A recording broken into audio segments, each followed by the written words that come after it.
बैसाखी के पर्व को पंजाब में बड़ी धूमधाम से मनाया जाता है, लेकिन वर्ष 1919 में इस दिन ऐसी दर्दनाक घटना घटी जो आज की इतिहास के काले पन्नों में कैद है। इन मासूमों की गलती बस इतनी थी कि उन्होंने ब्रिटिश हुकूमत के खिलाफ आवाज उठाने की कोशिश की थी। आज जलियांवाला हत्याकांड के 104 साल पूरे हो गए, लेकिन आज भी अंग्रेजों की इस खौफनाक हरकत को याद कर हर रूह कांप उठती है। इस दिन आखिर क्यों नरसंहार किया गया? आइए जानते हैं अंग्रेजों के खिलाफ खौफनाक कदम की कहानी। जलियांवाला बाग नरसंहार ने भारत के स्वतंत्रता संघर्ष को एक महत्वपूर्ण मोड़ दिया था। 1951 में जलियांवाला बाग ने भारत सरकार द्वारा भारतीय क्रांतिकारियों के जोश और इस नृशंस नरसंहार में जान गंवाने वालों की याद में एक स्मारक स्थापित किया गया।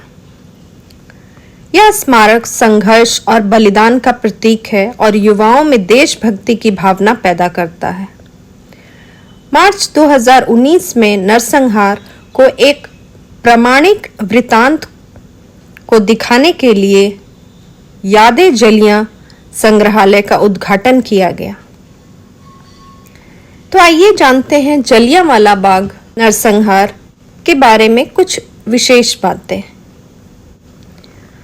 उससे पहले आप मेरे चैनल को सब्सक्राइब करें, लाइक करें और शेयर करें। अप्रैल 1919 का नरसंहार एक अकेली घटना नहीं थी, बल्कि एक ऐसी घटना थी जो इतिहास में होने वाले अनेक कारणों के परिणाम स्वरूप घटित हुई थी। 13 अप्रैल 1919 को क्या हुआ, यह समझने के लिए इससे पहले की घटनाओं के बारे में जानना चाहिए। भारतीय राष्ट्रीय कांग्रेस ने यह मान लिया था कि प्रथम विश्व युद्ध के समाप्त होने के पश्चात देश को स्वशासन की अनुमति दे दी जाएगी, किंतु शाही अधिकारी तंत्र की कुछ और ही योजनाएं थीं। रॉलेट कानून 10 मार्च 1919 को पारित किया गया, जिसमें सरकार को देशद्रोही गतिविधियों से जुड़े किसी भी व्यक्ति को उस पर बिना मुकदमा चलाए कारावास में डालने या कैद करने के लिए अधिकृत किया गया था। इससे देशव्यापी अशांति फैल गई। रॉलेट कानून का विरोध करने के लिए गांधी जी ने सत्याग्रह शुरू किया। 7 अप्रैल 1919 को गांधी जी ने रॉलेट कानून का विरोध करने के तरीकों का वर्णन करते हुए सत्याग्रही नामक एक लेख प्रकाशित किया। ब्रिटिश अधिकारियों ने गांधी और सत्याग्रह में भाग लेने वाले अन्य नेताओं के विरुद्ध की जाने वाली कार्रवाइयों पर चर्चा की। गांधी के पंजाब में प्रवेश करने पर प्रतिबंध लगा दिया गया और उनके द्वारा आदेश की अवहेलना करने पर उन्हें गिरफ्तार करने का आदेश जारी किया गया। पंजाब के उपराज्यपाल सर माइकल ओडायर ने सुझाव दिया कि गांधी को बर्मा में निर्वासित कर दिया जाए, लेकिन उनके साथी अधिकारियों ने इसका विरोध किया क्योंकि उन्हें लगा कि इससे जनता भड़क सकती है। हिंदू मुसलमान एकता के प्रतीक डॉक्टर सैफुद्दीन किचलू और डॉक्टर सत्यपाल नामक दो प्रमुख नेताओं ने अमृतसर में रॉलेट कानून के विरुद्ध शांतिपूर्ण विरोध प्रदर्शन का आयोजन किया। 9 अप्रैल 1919 को जब रामनवमी मनाई जा रही थी, तब ओडायर ने उपायुक्त श्री इरविंग को डॉक्टर सत्यपाल और डॉक्टर किचलू को गिरफ्तार करने का आदेश जारी किया। इरविंग को सर माइकल ओडायर की सरकार द्वारा डॉक्टर किचलू और सत्यपाल को निर्वासित करने का निर्देश दिया गया। वे जानते थे कि इस तरह के कृत्य से परिणाम स्वरूप सार्वजनिक विरोध होगा।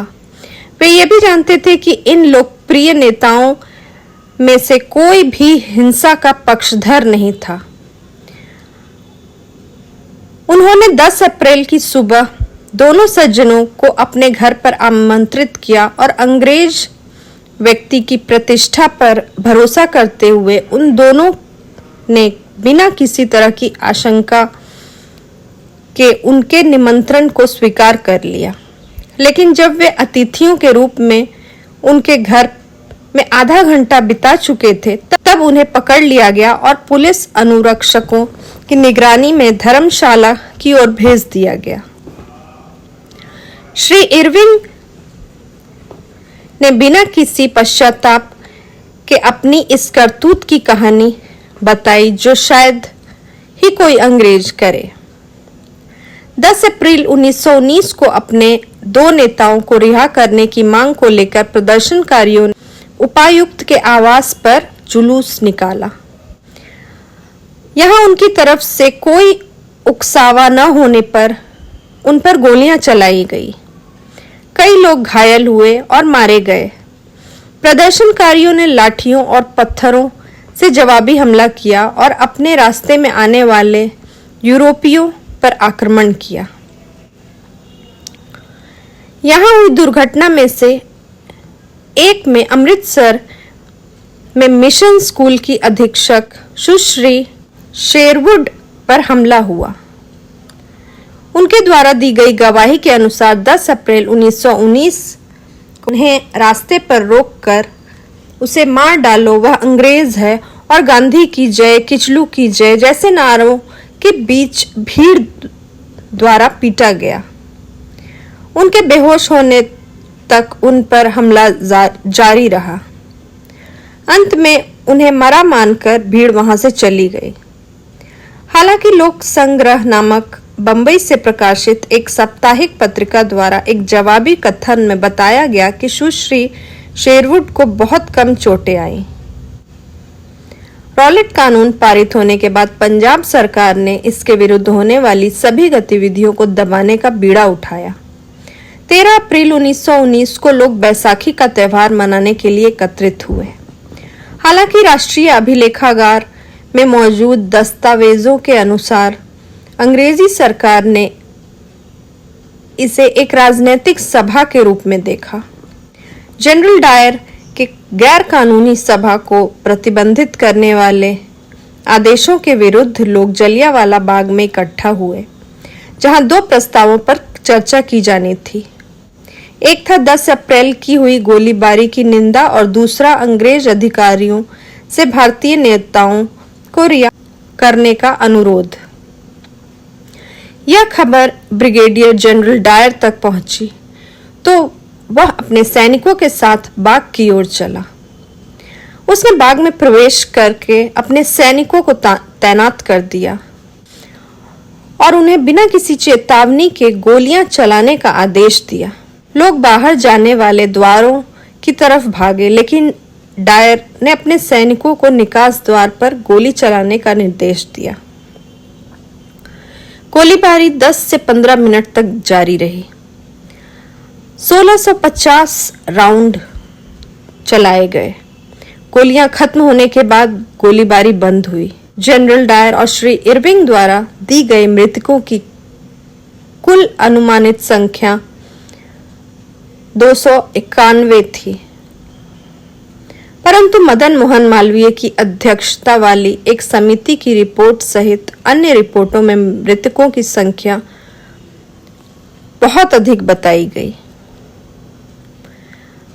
नरसंहार के 2 दिन बाद 5 क्षेत्रों लाहौर, अमृतसर, गुजरांवाला, गुजरात, लायलपुर में सैनिक शासन लागू कर दिया गया। सैनिक शासन की घोषणा द्वारा गवर्नर जनरल को क्रांतिकारी गतिविधियों में शामिल किसी भी व्यक्ति के ऊपर कोर्ट मार्शल द्वारा तत्काल मुकदमा चलाने का अधिकार दिया गया। जैसे ही नरसंहार की खबर पूरी देश में फैली, टैगोर ने अपनी नाइट की उपाधि को त्याग दिया। 14 अक्टूबर 1919 को नरसंहार के बारे में जांच पड़ताल करने के लिए उपद्रव जांच समिति का गठन किया गया। यह बाद में हंटर आयोग के नाम से जानी गई।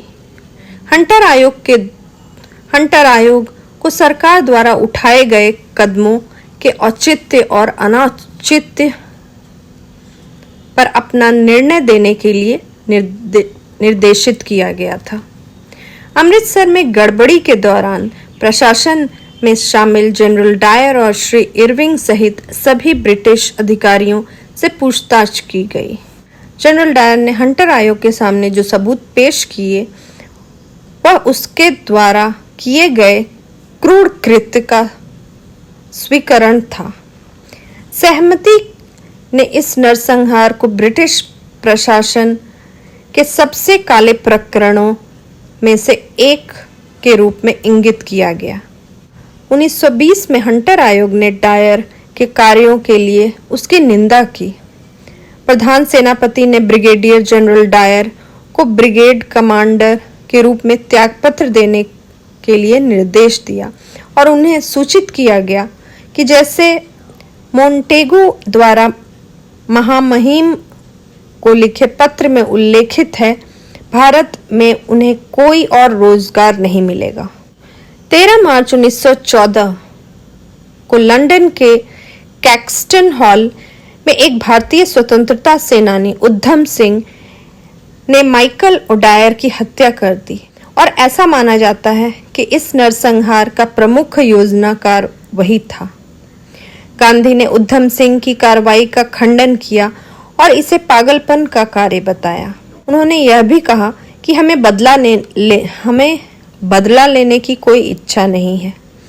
हम उस प्रणाली को बदलना चाहते हैं जिसने डायर को जन्म दिया। इस प्रकार से जलियांवाला बाग नरसंहार भारत को स्वतंत्रता की ओर ले जाने वाली आरंभिक चिंगारी थी। यह पीड़ितों और औपनिवेशिक शासकों दोनों के लिए एक दुखद घटना थी। इसने अंग्रेजों की धारणाओं और रवैये में घातक दोष का खुलासा किया और आखिरकार उन्हें उस भूमि से जाना पड़ा जिस पर सदियों तक शासन करने की आशा थी।